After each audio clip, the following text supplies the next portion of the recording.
Hi, I'm Adam, This is Kevin. and we are Tech Guys Who Invest. This is the place for business people and investors to learn all about investing. We offer a fresh perspective on what it's like to have a day job while investing, and we share lessons learned on our investing journey. Our vision is to educate and entertain you while adding tons of value to your daily commute. Welcome to our show.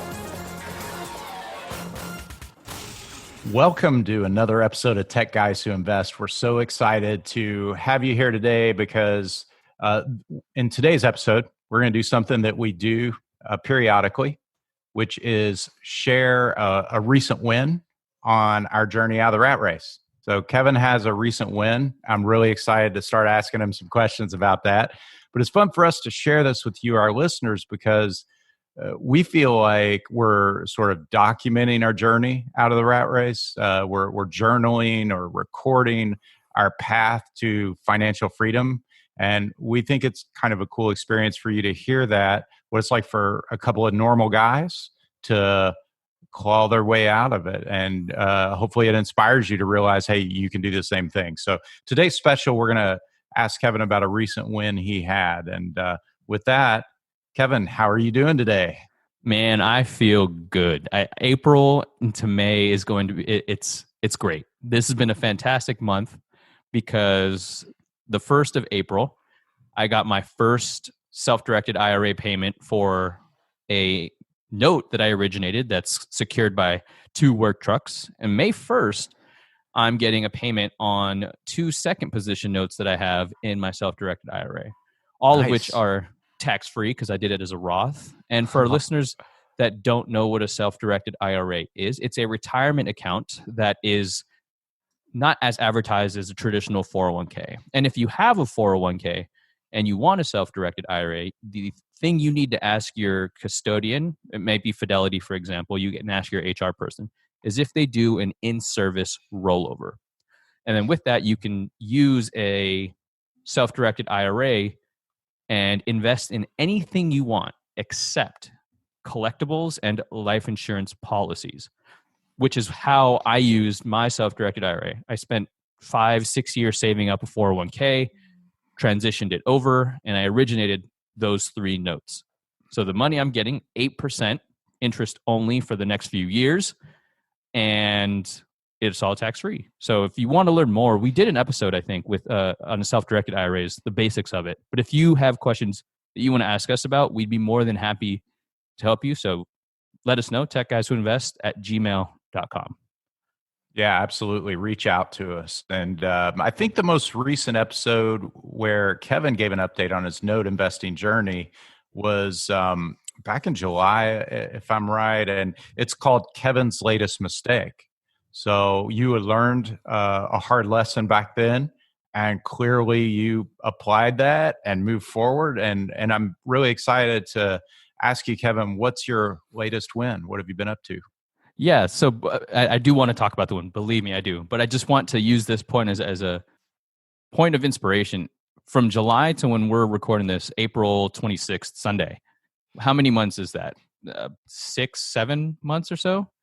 Yeah, right? It's that's a long time. So from the time that I made a mistake to the time that I got my ducks in a row, there was a time frame there. So it took a good amount of action. So if you make a mistake, that's okay. You're going to make mistakes as an investor, but learn from them as best you can. And I learned by talking to mentors, reading, asking people questions that I believed had the answers to my questions, because you're not going to know everything. So it's okay to do that. It's okay to make mistakes, and it's okay to not know everything. That's why you have experts. That's why you have a network that you can leverage. Yeah, and you just keep trying. Like you did not give up. If you had just stopped, then you would be like everybody else, right? But you kept going, and now you've got a win to show for it. I do. I got my first asset where I am going to get passive income. It's a cash flowing asset, which is a performing note in this small town in Macon, Missouri. Wow. Macon, Missouri. I've always wanted to go there. Me too. As soon as I found out about it. Yeah, no offense if you're from Macon, Missouri. I totally don't have anything against it. Just sounded like a funny thing to say. But yeah, so Kevin, how did you find this? So when how I found this note is I subscribed to an investor that I knew that I've known actually in the past. And when you talk about that episode where I made my latest mistake, it was Uh-huh. involving that actual investor where I had to back out because my ducks were in a row. I didn't have contract. There was so many things I did wrong in that. Mhm. This Okay. time around, I was ready, so I asked the investor in his newsletter. He said, "Here's a deal for you." Explains what the principal and interest was 269. What the rate on the note is, it was 9.9, and what the asking price was, which was 16,000. So I asked for more information, and then he sent me all the information I needed, and then some to figure out whether or not this was a good deal. So investors are always looking to buy and sell things, especially right now. You have an opportunity to say, "Hey, what's going on? How are you doing? If you have anything for sale, I'd love to chat about it." And that's basically what I did. Nice. Well, what I've noticed in the multifamily space, also in single family buy and hold, is you start to run into some of the same people, and once people start to realize you're actually serious and you take action and move forward, other doors start to open. So I'm sure that will happen to you. And now that you've interacted with this person a couple of times, and now that you've closed one, he knows you're serious. So other things are going to come your way. That's really exciting. So for people who haven't done a note deal, uh, what major steps did you take to close that? Yeah. So once I got the due diligence files or the collateral, if you will, which is basically it talks about information about the borrower, the uh, deed of trust, and the note, which is just the note in the mortgage, basically. I looked at that, made sure that the chain of ownership was correct, and then when I did that, I verified that also with a title report. So the title report, what they do, to my understanding, is they look at all the ownership that has existed in the past and verifies that chain of ownership. Because the Right, last thing you want to do is buy a note and figure out that you actually don't own it. That would suck, right? right. So then what else I did is I got a broker price opinion from a local realtor. And I did that by calling realtors. I got on the phone, just cold called local people and said, "Hey, this is what I'm looking for. Can you help me out?" And they did a drive by broker price opinion because they can't go inside. There are certain stipulations you have to adhere to by law for between borrowers and lenders and things of that nature. It's different than if you're looking to buy an apartment complex, right? You can go inside, take pictures of the property, get an appraisal, etc. I didn't have that same luxury, so I had to go by what the outside were, the exterior, what it looked like, the conditions, etc. And then I talked to the seller. I said, "Tell me more about this. Why are you looking to sell? Why do you think this is a good note?" And then I even asked the seller, "Why wouldn't you do this note? I'm still relatively new to this space. What would you look at as a red flag if you were in my shoes?" And he told me an answer, and he said, "This is a newly originated note, and that would be my concern." Interesting. That's really cool. He gave you that information just by asking. You never know what you're going to get if you ask, right? Exactly. That's cool. So, Kevin, if someone is interested in note investing, they've never done one, what are some steps they could take to get one done like you just did? How would you advise them to start? So one of the questions that I get all the time is, where are you finding these notes? Yeah. And this sounds silly, but literally Googling mortgage notes for sale will give you some results. Wow. It will tell you certain websites like PaperStack. And we actually, in a future Yeah. episode, are releasing an interview that we had with the co founder of PaperStack. So you can see that. And that's basically a platform where people are buying and selling the mortgage notes. There are other websites out there that I've used to analyze notes. Some of them you have to sign up for a membership. Others require a non-disclosure agreement you have to sign, and that's pretty standard across the board. So Googling is a huge one. Another one is LinkedIn.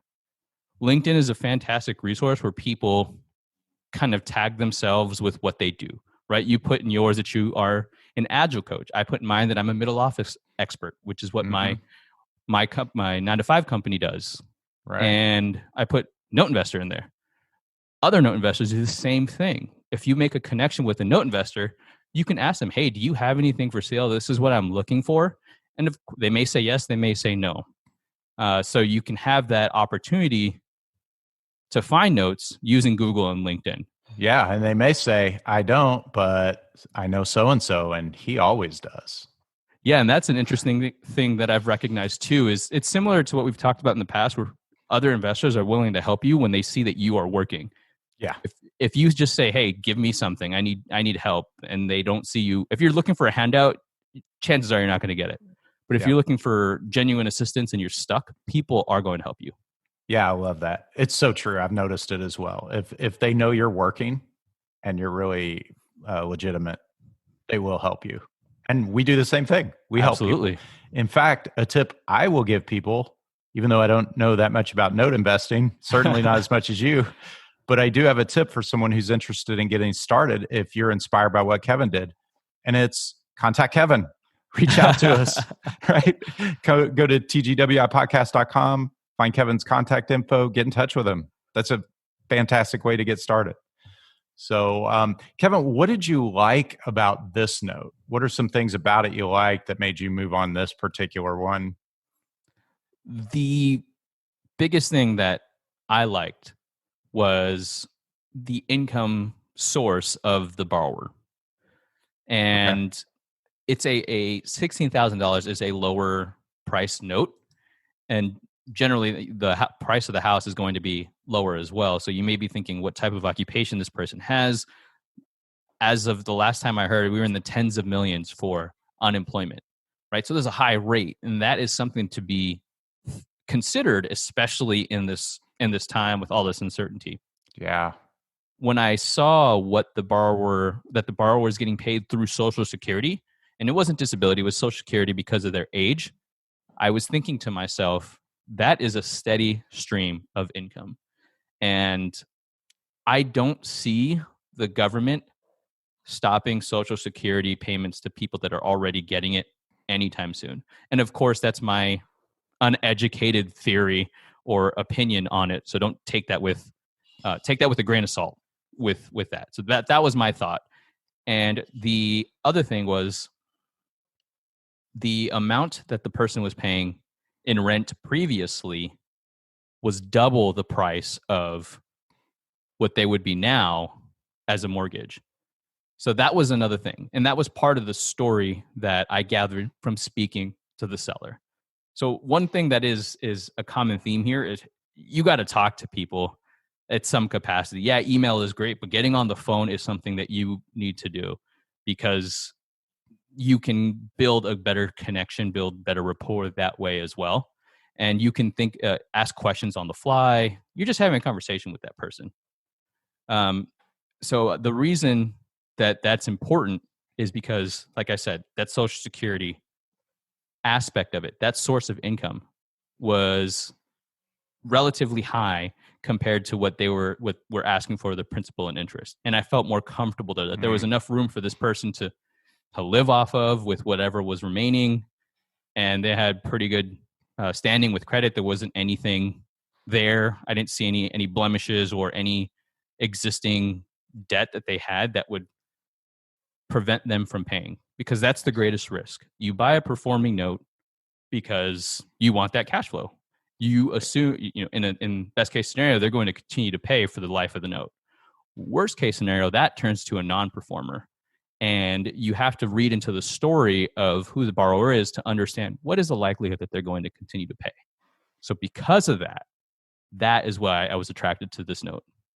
Nice. Interesting. So that's really good to walk us through that for someone who may be doing this for the first or second time to really help them understand where your head is on all of that. So yeah, that's really cool. Kevin, how does it feel to achieve this major milestone? Getting the first one done, man, that is fantastic. On It's my vision huge. board behind me, the first image that I always look at when I do my visualizations is that home plate image, because it represents me just getting ready to swing. And of course, I want to hit a home run, but I'd be happy to get on first base. I'd be happy to swing and a miss because I'll learn something. And this is what this deal represents, that I was at the plate and I swung, and we're going to wait for the result. But I swung, right? I took You got to hit. Exactly. I took the action, and I'm based off of my research, I'm confident that this is going to go well. And if it doesn't, we have the contingencies. But it feels great. And it feels like this weight has been lifted in a sense. I'm ready for the momentum to just go bigger and faster. Oh, that's awesome, man. It's that law of the first deal. I'm telling you, the second one's right behind it somewhere. You can't see it right now, but it'll happen soon. And there's so many doors open when you get that first one. It's amazing how that works. And I love it. I mean, you definitely have a hit. You're on base. I mean, at the minimum here, the very least that could happen is you learn a ton, and this makes you an even better note investor going forward. But I think much more than that'll happen. It sounds like you've really done your homework, and I think it'll be a good, profitable deal for you. Can't wait to hear what it feels like when you start getting those checks in the mail. May 1st, baby. That's right around the corner. That's awesome, man. We'll have to check in after you've had one or two of those. And that's fantastic. So what's next? I mean, it's important to have other goals lined up behind your goals so you don't, kind of stall out. What's next for you? I am continuing on trying to increase that momentum. So I'm still looking at notes. I'm still looking to analyzing deals. I got a couple projects lined up. Specifically, I'm releasing a podcast dedicated to note investing. It's called Note Nuggets, and that's a podcast coming on May 15th. And the idea there, it's because it's called Note Nuggets, is to break down note investing. And each episode is going to be one nugget of knowledge that the listener can take, put it in their back pocket, and if they find it applicable, they can use it. So building up their toolkit, if you will, with those important nuggets. And I'm going to have experts on there, people that you're going to want on your team, people that have been investing for years, and people, everyday investors that are trying to find their stride, like myself. And ultimately, as an educator, I wanted to find a way to give back as much information as I could. Oh, that's awesome. Note Nuggets. Okay. And I love that name. That's super cool. I have a thing for alliteration. So also, if you want to subscribe to the podcast early, I'm going to do an exclusive case study of this note. I'm going to go to the step-by-step process to how I analyzed it. Go to notenuggets.com/countdown. We'll put that in the show notes also. But when you sign up, I'll give you reminders when the podcast is releasing. You'll get access to this webinar that I'm going to do on May 8th. It's going to be a quick lunch and learn, and then you'll be notified when the podcast releases. But I'm excited, man. I'm looking forward to this. I'm going to get that second, third, fourth, fifth note. Those are going to happen soon. Absolutely, man. And Note Nuggets is going to be big. And so that's cool. You're doing a webinar, you said, right? Yeah. Yeah, that's awesome. All right, cool. Well, lots of good stuff in the future here, Kevin. Congratulations. I'm really happy for you, man. Thanks, Adam. I really appreciate it. Yeah, no problem. And thanks everybody for listening. We're going to put all that stuff in the show notes, and please reach out to us if you have any questions for me or Kevin. We'd love to hear from you. Find us on tgwipodcast.com. That's it for this episode of Tech Guys Who Invest. This is Adam. And this is Kevin. Thank you so much for listening to us. Don't forget to join our Facebook page, where we're building a community of investors so that we can share ideas, tips, and other ways to help us get out of the rat race.